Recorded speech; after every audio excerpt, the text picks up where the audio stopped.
چې راغی پر جهان هاشمي نبوي سیرات رڼا راوستل. بسم الله الرحمن الرحیم. د رادیو محترم اوریدونکو او د نبوي سیرت د خپرونې عزتمنو مینوالو، السلام علیکم ورحمت الله وبرکاته. خوښ او خوشحاله یم چې دا د یو ځل بیا د یو بلې خپرونې په وړاندې کولو سره ستاسې په درانه چوپړ کې یم. معزز اوریدونکو، په دې هیله چې سهار مو د لوی خدای جل جلاله په عبادت سره پیل کړی وي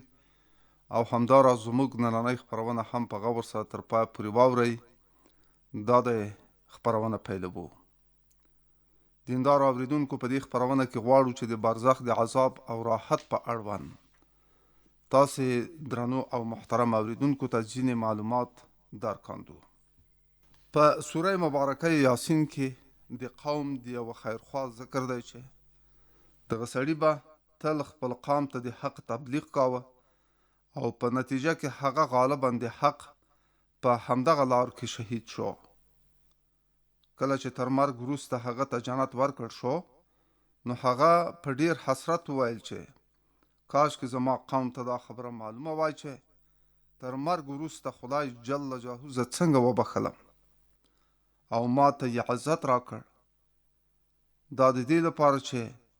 هغوی ما غوندې ایمان راوړی وای او په دې مغفرت او عزت سرلوړي شوي وای. الله پاک فرمایي وویل شول جنت ته ننوځه.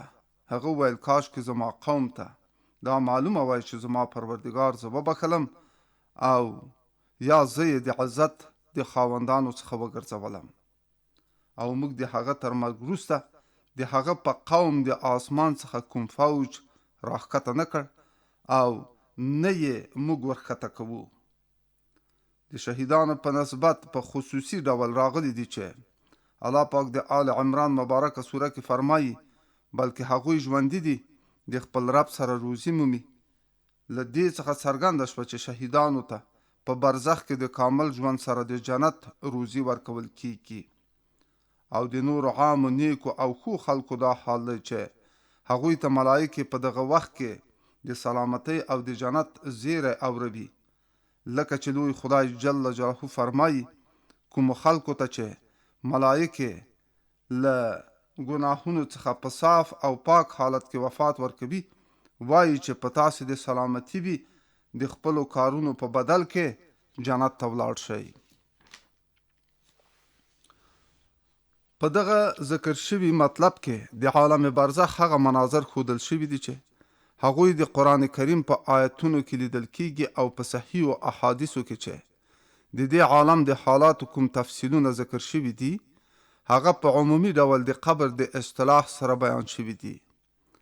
خو د قبر له دې لفظ څخه په حقیقت کې د خاورو هغه څلی مراد نه دی چې د هغه څلي لاندې د سړي غوښې او هډوکي پراته او خوندي وي، بلکې د قبر له دې لفظ څخه مقصد هغه عالم دی چې په دغه عالم کې دا مناظر وړاندې کیږي چې دغه نړۍ د ارواحو او نفوسو نړۍ ده او د مادي عناصرو نړۍ نه ده. له همدې کبله پاک قرآن د دې عالم د تعلق څخه تل نفس او نفوس ته خطاب کړی دی او د همدې نفس و نفوس د عذاب و ثواب، رحمت و لعنت ذکر دی. په هغه عالم کې چې کوم جسم لیدل کیږي هغه د مړي د عملونو مثالي صورت او یا په بل عبارت د مړي د دې خاورین جسم مثنا وي. تاسې بیده یاست او ستاسې دا نیم ژوندی جسم په بستر غځېدلی پروت دی، خو تاسې په خوب کې دا خبره وینئ چې کټ مټ ستاسې همدغه جسم په اور کې سوځېږي او یا په سمسورو باغونو کې په نندارو بخت وي او د باغ د ښکلو منظرو څخه خوند اخلي او تاسو ته له دغه جسم څخه داسې خوند او تکلیف رسیږي لکه څنګه چې درته په ویښه د خپل دغه په بستر پروت جسم د خوشحالۍ او تکلیف څخه رسیدلای شي. لکه څرنګه چې په دې خوب کې تاسو ته سربیره ستاسې په دې مادي جسم خپل یو خیالي جسم هم ښکاره کیږي چې هغه کټ مټ ستاسې مادي جسم دی، همدغه راز د مرګ په خوب کې به هم تاسو خپل یو مثالي جسم ښکاره شي چې هغه به په ډیرو حالاتو کې کټ مټ ستاسو د دې خاورین جسم سره سم او برابر وي او ستاسو روح به د همدې مثالي جسم د عذاب او راحت څخه متاثر کیږي او دا ځکه چې د اعمالو حقیقي مسؤل د انسان روح دی او خاورین جسم نه دی. لکه چې لوی خدای جل جلاله په سوره مدثر کې فرمایلی دي، یعنی هر روح به په خپل عملونو کې غاڼه او ګرو وي. لدې کبله اصل مکلف روح دی او جسم نه دی. جسم دی یوې عالی حیثیت لري. په دنیا کې د یو جسم خاورین جسم به او په برزخ کې به د دې یو بل جسم وي چې هغه جسم به له مادي او مادیاتو څخه پاک او خلاص وي. خو سره د دې ټولو خبرو به هغه د خپل خاورین جسم سره یو راز نسبت لري او د همدې دومره نسبت په اساس په عامو خبرو اترو کې د قبر اصطلاح جاری ده او دا ځکه چې موږ په خپلو سترګو وینو چې د مسلمانانو مړي همدې قبر ته ورځي. د قرآن عظیم شان دا آیت وړاندې چې تیر شوی د هغې کې الله پاک فرمایي او که ووینې په هغه وخت کې چې ملایکې د کافرانو روح قبض کوي وهي هغوی په مخونو او شاګانو او وایي وڅکه د سوځېدلو خوند. په دې مبارک آیت کې له کوم ځای څخه چې دا خبره ثابتېږي چې په ګناهګارانو د مړه کېدلو سره سم عذاب شروع کیږي، له همدې ځای څخه دا خبره هم ثابتېږي چې دغه د وهلو ګزارونه چې د هغو په مخونو او شاګانو باندې کیږي او یا په بل عبارت په مخونو او شاګانو وهل کیږي، خو دغه مخونه او شاګانې نه دي چې د بې سا جسم او نعش په صورت زموږ په مخ کې پرتی دي، بلکې په دې مبارک آیت کې د کافر د روح تشبیه د یو څاروي سره شوی ده. یعنی لکه څنګه چې څوک وغواړي چې یو څاروی ګړندی بوځي، نو په دغه وخت کې هغه دغه څاروی د مخې لخوا په مخ باندې او د وروسته لخوا یې په شا باندې وهي. همدغه راز ملایکې د کافر روح د دې لپاره چې ژرې بوځي د شا او مخې لخوا وهي او دغه روح په ګړندی توګه باندې بیایي او ورته به وایي چې ځه او د عذاب خوند وڅکه. دا مفهوم په ښکاره الفاظو کې په دې مبارک آیت کې ذکر شوی ده چې الله پاک د قیامه مبارکه سوره کې فرمایي په دغه روح ستا د پروردګار خواته دې شړل. ځینې دا ډول نیکمرغه روحونه هم شته دي چې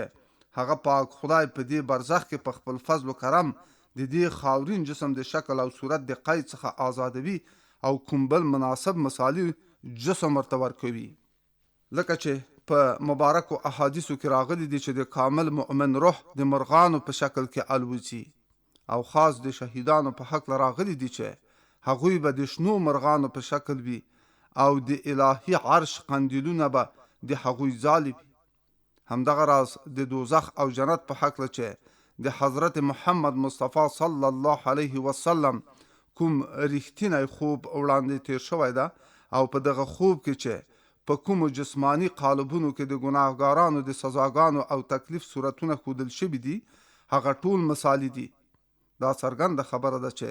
د مؤمن او سعیدو شهیدانو هغه مثالي قالب او د دې ګناهګارانو دا مثالي اجسام د هغه قالبونه او جسمونه نه دي کوم چې د دوی په قبرونو کې وراسته او فنا شوي دي او یا په اور کې سوځول شوي او ایرې شوي دي او په هوا کې فنا شوي دي او یا کوم ځناور خوړلی وي او د هغه د بدن جز ګرځېدلی وي. که څه هم په ځینو مبارکو احادیثو کې د حضرت محمد مصطفی صلی الله علیه وسلم د خاورې په همدې قبرونو کې د عذاب د مشاهداتو او مسموعاتو ذکر او بیان راغلی ده، خدا ښکاره او څرګنده خبره ده چې د هغو قومونو لپاره چې هغوی مړي ښخوي په مادي ژبه او مادي منظر کې، په دې نړۍ کې د هغه مړي یادګار پرته د قبر له دغو خاورو څخه بل کوم شی کېدلی شي چې اشاره ورته کېدلی شي. په صحیح احادیثو کې د هغه ښه سړي ذکر راغلی ده چې هغه د خدای جل جلاله له ویرې دا وصیت کړی و چې تر مرګ وروسته د هغه جسم وسوځول شي او ایره دې په هوا کې والوځول شي او د دې لپاره چې دغه جسم د لوی خدای جل جلاله په حضور کې حاضر نه کړای شي. خو پاک خدای جل جلاله هغه مجسم کړ او په خپل حضور کې ودراوه او په رحمت ولمانځه. په صحیح احادیثو کې راغلي دي چې حضرت جناب پیغمبر فرمایل چې تر مرګ وروسته قبر ته دومره ملائکه راځي او هغوی له مړیو څخه د توحید او رسالت په شاوخوا کې پوښتنې کوي. د دې مطلب تصدیق د قرآن عظیم شان له دې مبارکو آیتونو څخه کیږي. لوی خدای جل جلاله د نحل مبارکه صورت کې فرمایي د کوم خلکو روح چې ملائکه په داسې حال کې اخلي چې هغوی له ګناهونو څخه پاک وي ورته ووایي چې په تاسو د سلامتی وي، تاسو د خپلو کارونو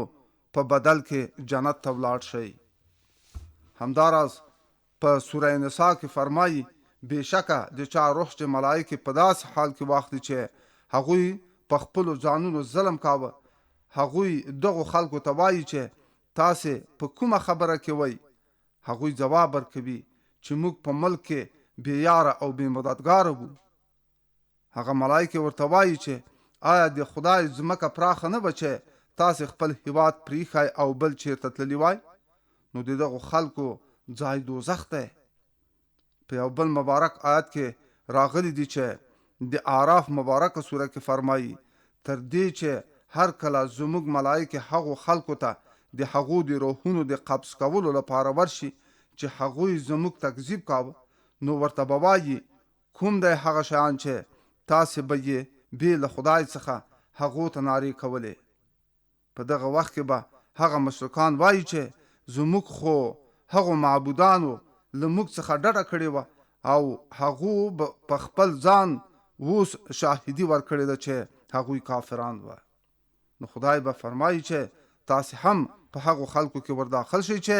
له پیریانو او بني آدمانو څخه تر تاسې وړاندې اور ته ورغلي دي. په لومړي مبارک آیت کې یې د هغو مسلمانانو حال د هجرت د نه کولو له ګناه نه بیان کړی ده او په دوهم آیت کې د هغو کافرانو حال بیان کړی ده چې له هغو څخه به د هغو د مرګ سره سم دا پوښتنه کیږي. په هر حال دا خو د خاصو ګناهونو حال و. اوس چې د عامو خلکو څخه کوم سوال او پوښتنه کیدلای شي هغه هم هغه پوښتنه ده چې د هغې پوښتنې ذکر د احادیثو په مبارکو کتابونو کې راغلی ده. یعنی د هغو څخه به د توحید او رسالت او د مغفرت په هکله پوښتنه کیږي. په قرآن عظیم شان کې په یو ځای کې د کلمه طیبه یعنی ښې خبرې د توحید او کلمه خبیثه یعنی د کفر کلمې یو مثال راغلی ده. د طیبې کلمې مثال د هغې ونې غوندې دی چې د هغې جرلې او خاښونه په ځمکه کې دننه مضبوطې خښې شوي دي او د هغې خاښونه تر آسمانه پورې خپاره شوي دي او هغه له داسې میوو څخه ډکه ده چې خزان ورباندې پیښه نشي کولای. او د خبیثې کلمې مثال د هغې ونې غوندې دی چې د هغې جرړې د ځمکې په سر په سرسري ډول پرتې وي او درنګ ساعت پرېوتونکي دي. تر دې وروسته په قرآن عظیم شان کې راغلی دي چې لوی خدای جل جلاله د ابراهیم مبارکه سوره کې فرمایي الله به د ایمان خاوندان په پخه خبره په دې دنیا کې ټینګ وساتي او په آخرت کې هم او الله ظالمان بیلیاري کوي. د دې تفسیر په صحیح احادیثو کې دا دی چې دا د برزخ د هغه سوال او جواب سره تعلق لري چې لکه څنګه چې د ایمان خاوندان په خپل دې ژوند کې د ایمان په خبره ټینګ ولاړ وه، همدغه راز به په برزخ کې هم په دې خبره ټینګ او قایم ولاړ وي. او کوم کافر او مشرک چې په دې ځای کې په دغه خبره ولاړ نه و په هغه ځای کې به هم ولاړ نه وي او بې لارې به شي. که څه هم په کوم ځای کې چې د خدای رسول صحیح تفسیر موجود وي په هغه ځای کې کوم استدلال ته هیڅ حاجت نشته، خو د تایید په ډول به دومره عرض کول بې ځای نه وي چې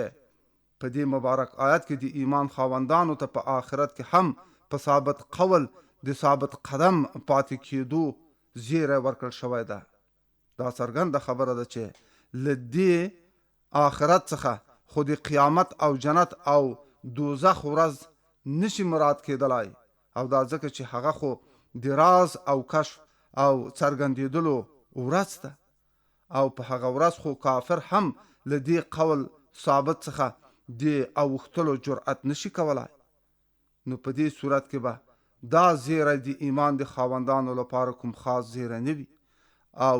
نه دغه وخت د دې احساس د څرګندولو لپاره مناسب وخت کېدلای شي. البته د دې بشارت او احسان اعلان د آخرت په هغه برخه کې موزون کېدلای شي په کومه برخه کې چې تر اوسه لا پټ اسرار په پوره ډول نه دي څرګند شوي، او دغه د برزخ عالم دی. د دې پاک مبارک آیت د هغه تفسیر څخه چې په صحیح او مبارکو احادیثو مبنا ده، دا خبره هم څرګندېږي چې د آخرت په پراخه معنا او مفهوم کې د برزخ میدان هم داخل او شامل دی. په حقیقت کې به د دې عالم برزخ سوال او جواب کومه نوې واقع نه وي، بلکې د هر روح د لومړني ژوندون د ایمانی کیفیت دا اقرار او انکار مثال به وي، او یا په بل عبارت د نن په هنداره کې به د سبا عکس څرګندېږي. یعنی د اقرار او انکار په کوم کیفیت چې ژوندون پای ته رسېدلی او خلاص شوی وي، همغه به ورته په سوال او جواب کې څرګند او ښکاره شي.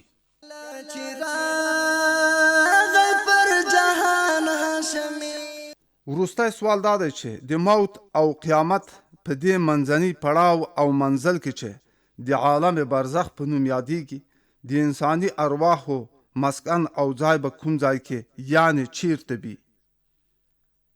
په قرآن عظیم شان کې د دې سوال جواب په ډیرو مبارکو آیتونو کې موندل کیږي. له ټولو لومړی آیت خو له دې پورته ذکر شوی آیتونو څخه وروسته دی.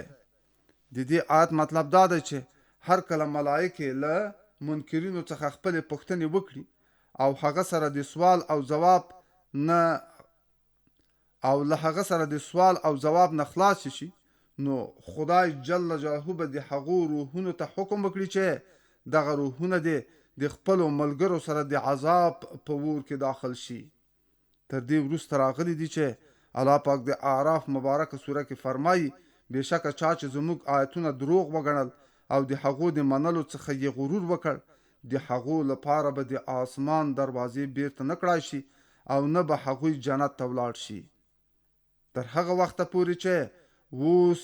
د ستنې په سپم ورننوځي، یعنی هیڅ کله به جنت ته ورنشي. له دې څخه څرګنده شوه چې د خدای جل جلاله د آیتونو څخه د منکرانو او هغو خلکو روحونه چې د خدای جل جلاله د آیتونو ته د درواغ نسبت کوي، د مرګ نه وروسته به د آسماني پاچاهۍ په حدودو کې پښه کېنښودلی شي، او هغوی به د ځمکې په فضا کې سرګردانه ګرځي، او یا به د خپلو هغو خاورینو جسمونو د قبرونو له پاسه چې دوی ورسره علاقه لرله چار چار پیره الوځي، او له همدغه ځای څخه به د دوزخ منظره ویني، او په دغه ډول به دغه تکلیف ګالي. د دې په خلاف د یو پاک او مؤمن انسان د روح دا حال دی چې د مرګ په وخت کې د خدای جل جلاله د رحمت ملائکه بلکې په خپله د رحمت ژبه د هغه په غوږونو کې دا آواز کوي چې ورته به وایي ای مطمئنه روح خپل پروردګار ته بیرته ولاړ شه، ستا پروردګار له تا څخه خوشحال او ته د خپل پروردګار څخه خوشحاله اوسه. ته زما په بندگانو کې شامل شه او زما په جنت کې ننوځه. له دې زیات هغه پاک روحونه دي چې هغوی خپل خاورین جسمونه او فانی ژوندونونه او مادي خوشحالۍ د لوی خدای جل جلاله په لار کې قربان کړي وي. دې خلکو ته د خدای جل جلاله لخوا یو تماثلي جسم، غیر فانی ژوند او روحاني خوشحالیو بې زواله دولت به هم هغه وخت کې ورکول کیږي لکه چې الله جل جلاله د بقرې مبارکه سوره کې فرمایلی څوک چې د خدای په لار کې ووژل شي هغوی ته مړه مه وایاست، هغوی ژوندي دي خو تاسې ورباندې نشئ پوهېدلی. دا د خوشحالیو څخه ډک نیکمرغه ژوند به څنګه وي؟ د دې خبرې تفصیل به په دې مبارک آیت کې چې لوی خدای جل جلاله د آل عمران مبارکه سوره کې فرمایلی دي، او ته به هغو خلکو چې د خدای په لار کې وژل شوي دي د مړو ګمان مه کوه، بلکې هغوی خپل رب څخه ژوندي دي، هغوی ته روزي ورکول کیږي. خدای چې په خپله مهربانۍ څه هغوی ته ورکړي دي په هغه خوشحال دي، او کوم چې تر اوسه د هغو تر شا هغو ته نه دي رسېدلي د هغو لخوا هم خوشحاله دي چې هغوی ته به نه کومه ویره وي او نه به هغوی غمجن وي. هغوی د خدای په فضل و کرم خوشحاله دي او الله د ایمان د خاوندانو مزدوري نه ضایع کوي. دا له خوشحالۍ ډک ژوند به شهیدانو ته ورکول کیږي. د دې ژوندون مقام خدای جل جلاله سره ښودل شوی ده، او په صحیح او مبارکو احادیثو کې دي چې د دې ژوندون شهیدانو روحونه چې هر کله له دې عنصري قفس څخه والوزي نو هغوی د شنو مرغانو په صورت د جنت سیلونه کوي، او د الهي عرش قندیلونه د هغوی د کېناستلو ځای دی. له دې نه وروسته غالبا هر هوښیار دا خبره مني چې د انبیا علیهم السلام روحاني مدارج او مراتب له شهیدانو څخه په هر حال اعلی او ډیر جګ دي. د دې کبله به د دوی مقام هم د قدس په احاطه کې دننه وي. د دې کبله حضرت جناب پیغمبر په سیل او په خپل رښتینی خوب کې ځینې پیغمبران په آسمان او د جنت په مختلفو درجو کې ولیدل. ځینې هغه نیکمرغه روحونه دي چې د وجود څخه د وتلو سره سم د ملایکو په صف کې داخليږي، لکه چې د حضرت جعفر طیار رضی الله عنه په هکله په صحیح او مبارکو احادیثو کې راغلي دي چې هغه تر شهادت وروسته په خپل دواړو لاسونو او مټو د ملایکو سره په عالم ملکوت کې الوت کاوه. د عالم برزخ دا دوه الوتونکي مټې به په هغه وخت کې د هغو دو جسمانی مټو مثال دی چې هغه په یو جنگ کې د هغه د جسم څخه پریشوه او پریوتلی وه، او سره د دې چې د دواړه لاسونه پرې شوي او ښکته پریوتلی وه، د اسلام بیرغ د خپلو پاتې لاسونو او څټ په مرسته ټینګ او ولاړ وساته، نو دا به کومه عجیبه خبره نه وي چې د قرآن عظیم الشان دا مبارک آیت د همداسې خلکو په شان کې راغلی ده چې لوی خدای جل جلاله په سجده مبارکه سوره کې فرمایي بېشکه کومو خلکو چې اقرار وکړ چې زموږ پروردګار الله دی بیا ثابت قدم پاتې شول، هغوی ته ملایکې د دې زیری سره راځي چې مه ویریږه او مه خفه کیږه او د هغه جنت زیری ور اوروي د کوم چې یې تاسې سره وعده کړې ده. موږ د دنیا په ژوندون کې ستاسې ملګري یو او په آخرت کې دا زیری او آواز او د ملایکو ملګرتیا د دې برزخ په زړه پورې او ښکلې منظره کېدلی شي. ډیرو درنو او محترم اوریدونکو، زموږ د خپرونې د پای شیبې شوې، اوس له تاسې اجازه غواړم ته بلې او راتلونکې خپرونې چې انشاءالله بیا به ستاسې په چوپړ کې حاضرېږم. تاسې هر یو په لوی او بخښونکي خدای سپارم. والسلام علیکم ورحمة الله وبرکاته.